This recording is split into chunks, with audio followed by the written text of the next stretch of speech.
Assalamualaikum warahmatullahi wabarakatuh. Perkenalkan, saya Dewi Fatima dari Program Studi Akuntansi Fakultas Ekonomi dan Bisnis Universitas Muhammadiyah Yogyakarta. NIM 202204200056. Kelas Akuntansi B, mata kuliah Pendidikan Kewarganegaraan. Baik, di sini saya akan menjelaskan mengenai hubungan Pancasila dan Islam. Sebelum kita membahas materinya, kita perlu tahu apa sih Pancasila dan agama. Jadi Pancasila merupakan rumusan dan pedoman kehidupan bangsa dan bernegara bagi seluruh rakyat Indonesia. Nama ini terdiri dari dua kata Sanskerta, panca yang berarti 5 dan sila yang berarti prinsip atau asas.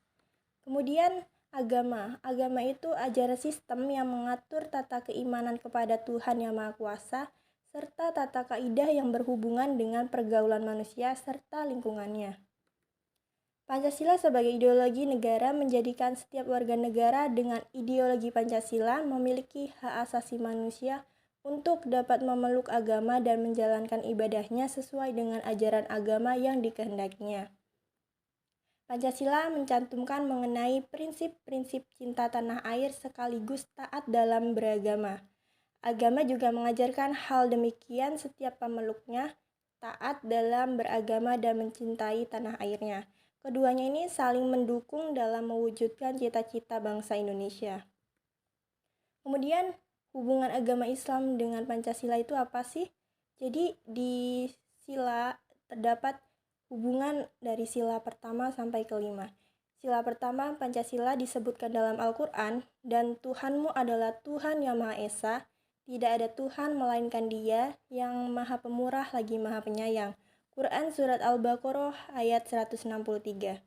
Melalui ayat ini, Allah menceritakan bahwa dirinya adalah Tuhan yang Maha Esa, dan tidak ada satu baginya, tiada yang sama dengannya. Dia adalah Allah yang Maha Esa yang bergantung kepadanya segala sesuatu, yang tiada Tuhan yang wajib disembah kecuali hanya Dia, dan bahwa Dia adalah Tuhan yang Maha Pemurah lagi Maha Penyayang. Kemudian sila kedua disebutkan dalam kitab suci Al-Quran, sesungguhnya Allah menyuruh kamu berlaku adil dan berbuat kebajikan, memberi kepada kerabat, dan Allah melarang dari perbuatan keji, kemungkaran, dan permusuhan. Dia memberi pengajaran kepada kamu agar dapat mengambil pelajaran. Quran Surat An-Nahl ayat 90. Ayat tersebut memerintahkan manusia untuk berlaku adil, berbuat ihsan, dan memberikan hak kepada para kerabat. Di samping itu, ayat ini melarang manusia untuk berbuat keji, munkar, dan melakukan kekerasan antar sesama manusia. Kemudian di sila ketiga, Pancasila dalam kitab Al-Quran dikatakan, manusia dahulunya hanyalah satu umat, kemudian mereka berselisih. Karena tidaklah karena suatu ketetapan yang telah ada dari Tuhanmu dahulu. Pastilah diberi keputusan di antara mereka tentang apa yang mereka perselisihkan itu. Quran Surat Yunus ayat 19. Pada mulanya, manusia hidup sederhana dalam kesatuan, seakan-akan mereka satu keluarga. Akan tetapi, setelah mereka berkembang biak, terbentuklah suku-suku dan bangsa-bangsa yang berbeda-beda, baik dari sisi kepentingan maupun kemaslahatan. Karena hawa nafsu mereka pun berselisih. Oleh karena itu, Allah mengutus kepada mereka para rasul yang menyampaikan petunjuk Allah untuk menghilangkan perselisihan dan perbedaan pendapat di antara mereka. Para rasul itu membawa kitab yang berisi wahyu. Kemudian di sila keempat, Pancasila disebutkan dalam kitab suci Al-Quran, maka disebabkan rahmat dari Allah lah kamu berlaku lemah lembut kepada mereka.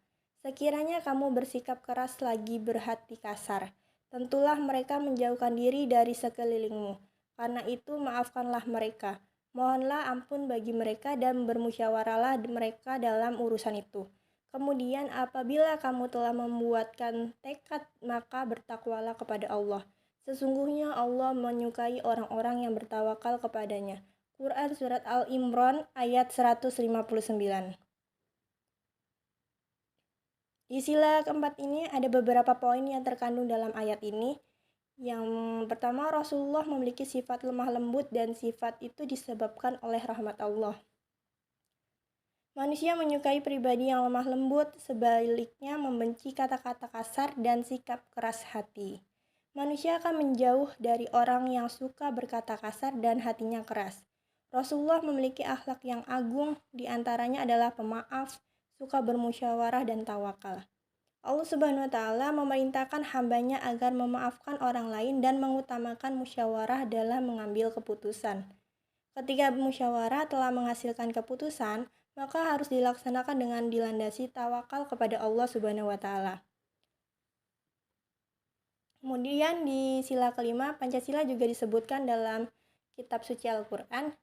Hai orang-orang yang beriman, hendaklah kamu jadi orang-orang yang selalu menegakkan kebenaran karena Allah, menjadi saksi dengan adil, dan janganlah sekali-kali membencimu terhadap suatu kaum, mendorong kamu untuk tidak berlaku adil. Berlaku adillah, karena adil itu lebih dekat kepada takwa. Dan bertakwalah kepada Allah, sesungguhnya Allah mengetahui apa yang kamu kerjakan. Quran Surat Al-Ma'idah ayat 8. Dalam ayat ini, Allah memerintahkan kepada orang mukmin untuk melaksanakan amal dan pekerjaan mereka dengan jujur, cermat, adil, dan ikhlas karena Allah Subhanahu wa Ta'ala. Hal tersebut bukan hanya urusan yang berhubungan dengan agama, tetapi di semua bidang pekerjaan dan semua urusan kehidupan duniawi seorang mukmin. Keadilan dibutuhkan dalam segala hal guna mencapai ketentraman, kemakmuran, ketertiban, serta kebahagiaan dunia akhirat. Berlaku adil adalah salah satu jalan terdekat untuk bertakwa kepada Allah. Allah akan memberikan ampunan dan pahala yang besar bagi siapa yang sanggup menjalankan perintahnya. Berlaku adillah pun bukan hanya kepada sesama muslim, tetapi kepada siapa saja, bahkan kepada orang kafir dan orang yang tidak disukai. Kemudian di sini ada makna sila Pancasila pada agama. Yang pertama, makna ketuhanan yang Maha Esa. Percaya dan takwa sesuai dengan agama masing-masing, hormat serta kerjasama antar agama. Kemudian ada makna kemanusiaan yang adil dan beradab, mengakui persamaan derajat, saling mencintai sesama manusia, menjunjung tinggi nilai kemanusiaan. Kemudian makna persatuan Indonesia, menjaga persatuan dan kesatuan cinta tanah air, berbangsa menjadi bagian dari Indonesia. Kemudian makna kerakyatan yang dipimpin oleh hikmat kebijaksanaan dalam permusyawaratan keadilan.